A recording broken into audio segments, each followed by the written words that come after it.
Hello. I'd like to take a few minutes to talk with you about some of the issues that we've all been thinking about. I think it's important that I do this in a very coherent way. So I'm going to try to be as logical and concrete and specific as I can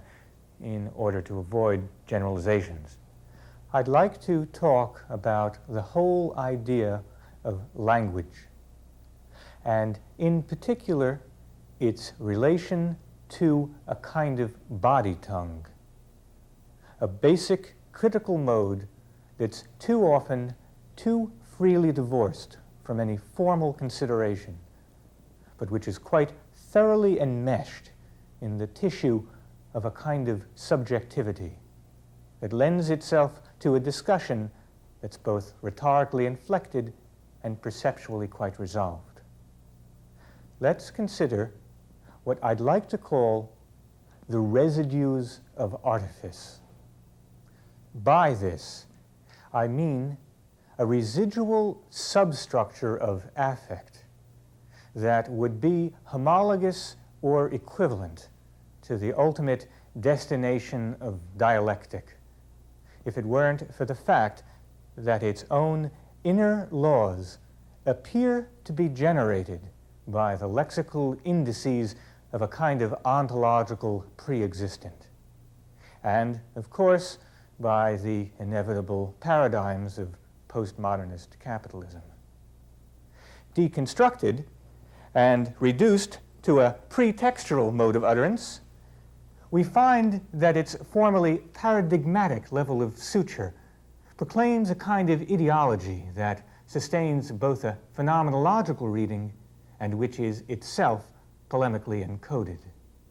The specular anticipation of the positioned spectator in their stunned nomesis is thereby engaged by the syntactic rubric of a semiological analysis that betrays its own Lacanian roots, a turgid, reified metaphoresis that reawakens an idiomimetic reverberation that's oblate, insubspeciate, fertile, and engagé, notwithstanding critical heuristics whose hypostasized intrusions into a species-specific spatio-temporal domain is enjoined by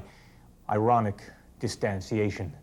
The epitaxial fricatives located in the ruptured rhetorical spasms of a conjoined systematic imperative are not, therefore, the locus vivendi of a parasyntactic concourse, nor are they even sly reminders of bourgeois affinities. They are, in fact, substrategized dislocations of trans-ischemic discourse, unarguably enjambed in protemic lepsis and inextricably emblematic of classic struggle. While hermeneutic gestures posited by an essentially tautological regrounding of cathectic instantiation may be hopelessly déclassé, we must reject the abysmal supplicate nod in the direction of a revisionist post-disenfranchised ideological anomaly. Without a propedeutic gesture lexically inflamed, we are doomed to a feeble resuscitation of pathetic fallacy, an unideological dictum mori, save sundry arcane pledged redemptions, a proto-ingot ergo non says a fetid plainer gobo, but wallow bins a shanty tiver dollop co poons a prisbet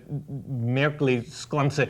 idia colo perkli media farfa pressa bondo hoit dit Charcatush ge icratoste mandoquar idoquar ina gestro con par I retinocar chonava far credonoca paristri yoga da tender colge ide ida reconoca ide in the coteti riadaca uno kis riagoda din che fi riado in catar ridoga pafatin di ide che I redinoco inoca par donoca pai dico riendica tarde idoca ten che cade con pado dis riagoda catetinga che dia